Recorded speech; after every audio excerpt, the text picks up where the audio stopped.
Alright kids, so today I'm going to show you how to set up welding stall number 3. This welding stall number 3 has 2 welders. This miller is going to be for your MIG and your TIG. MIG stands for metal inert gas. TIG stands for tungsten inert gas. 2 different welding processes. And then this third welder over here is going to be for stick. Okay, so I'm going to show you guys how to get everything going. While I'm over here, since this is the simplest one to get going, this here is the Miller-matic. What we do is we turn the machine on in the back. The welder is going to run through its diagnostic, but in the meantime, while it's running through its diagnostic, here is your stinger. This is where your welding electrode would go in.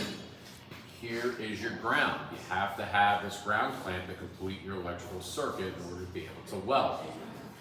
Now, 2 different kinds of sticks that I have. The darker one is called 6010. Now, if you look over here at the dial, it likes 95 to 100 amps. So all you simply do is adjust your dial for your amperage. If you have your amperage too low, you're not going to be able to get your fire started, like striking a match. You're not going to get it started, you're not going to get a puddle. You don't have a puddle, you don't have welding. So again, that is for 6010. Now, this lighter colored one, it's a 7018. So the welding setting for this particular electrode or stick is 115 amps. It takes more to get this electrode started. In another video, I will go over how to properly weld with these types of electrodes and how to do your welding things. Your electrodes go in this little cup here. Anything already used can go in this cup. There's a mixture of them. Some tools you're going to need for stick welding is you're going to need a chipping hammer. You'd use this bladed end to scrape away the slag on the 6010 electrode. You would just scrape it away. Use a wire brush to clean it. For the 7018, again, the lighter colored electrode. This one would take a little bit more hitting with your chipping hammer, then still clean it with your wire brush. So these are the 2 tools you need for stick welding. When you are finished with stick welding, all I ask you to do is put your stick tools back, you wrap up your stinger, simply turn the machine off. So that is getting the stick welder going. Now, this one's a little more complicated. This is my MIG and TIG welder. What I'm doing is I'm going to turn the machine on. I'm going to turn both my shielding gases on so you know what they are. I'm going to show you how to set up the MIG welder. And then I'm also going to show you how to swap your settings for TIG. Again, TIG stands for tungsten inert gas. Simply turn the machine on.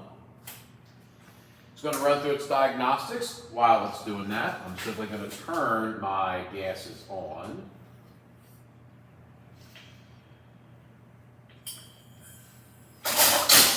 With the tanks, when you open them up, you only need to open a tank up about 1/4 to 1/2 turn. And you know when you get your gas going, when your gauges go up. Okay, so this gun right here is for MIG. Now, if you come over here and look at the screen, this here is our volts. This here is our inches per minute. That is our wire feed speed. Now, you can swap your processes here, and you can have it on auto set. What that auto set means is this machine already has a programming, a database in order for you to choose your setting. It'll automatically choose your settings for your volts and your wire feed speed. You can turn it off and set it manually for yourself or whatever different type of thickness you're using. I'm just going to go back to auto set for now. You can change the process by pushing this button right here, because this will be important for TIG, but I'll show that later. This number right here, 0.035, that's our wire diameter. That's always going to stay the same. That's never going to change. This here, material thickness. This here you need to change because we can do projects at this table since it's a little bit bigger. So for our practice welding with a 3/16 stick material, yeah, we're gonna set it there. We're gonna keep it 3/16. But if you're welding together, let's just say the mechanics stool, which is 16th inch thick material, you have to push this button here for material thickness. It's gonna give us that menu. We just simply roll the dial up to 20 gauge, hit this button, and now we've selected for 20 gauge, which is about a 1/16 of an inch thick. Now again, if you look at your difference in your voltage, and we're at 3/16, it was at 20 volts, and this was at 235, your wire feed speed. So now you have to make sure that your welder is set properly to the thickness of material that you're welding. If we were to try to weld 3/16 inch thick material set for a 1/16 inch thick, the weld's not going to penetrate. It's not going to work. The weld will look sort of like a piece of spaghetti. So again, you have to always check your welder setting to make sure, because now, as I switch my material thickness back to 3/16, oops, that was 1/8 inch, I want 3/16. There we go.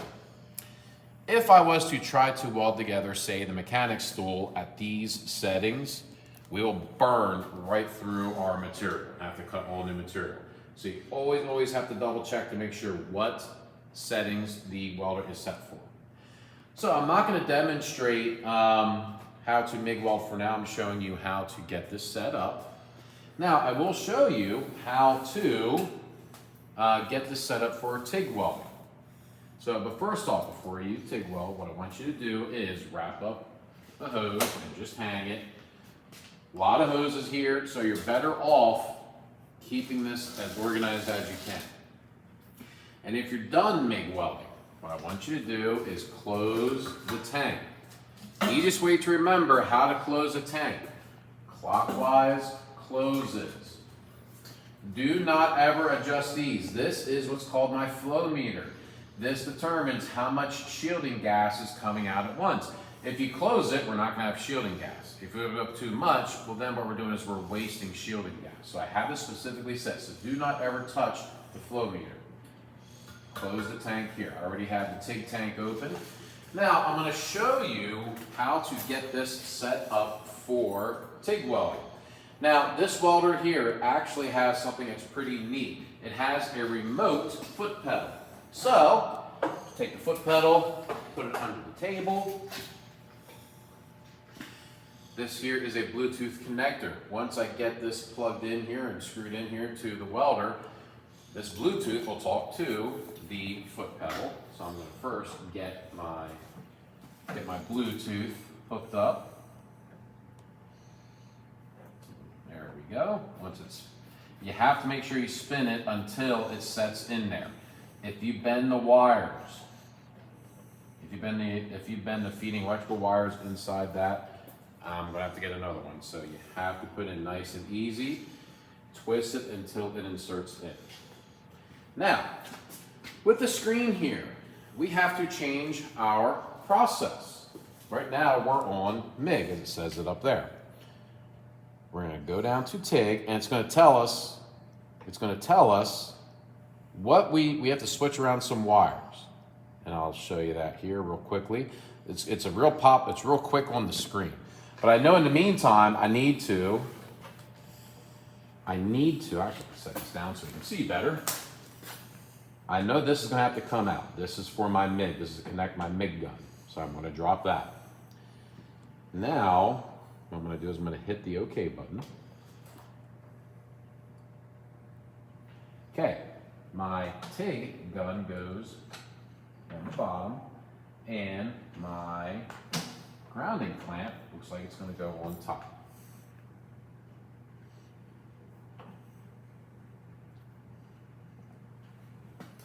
And if you're unsure, if you missed something with swapping out your wires, not a big deal, just go back, re-switch the process. So I'm going to do it again. Process, TIG. Yes, so I have my ground clamp up top. Here is my TIG gun.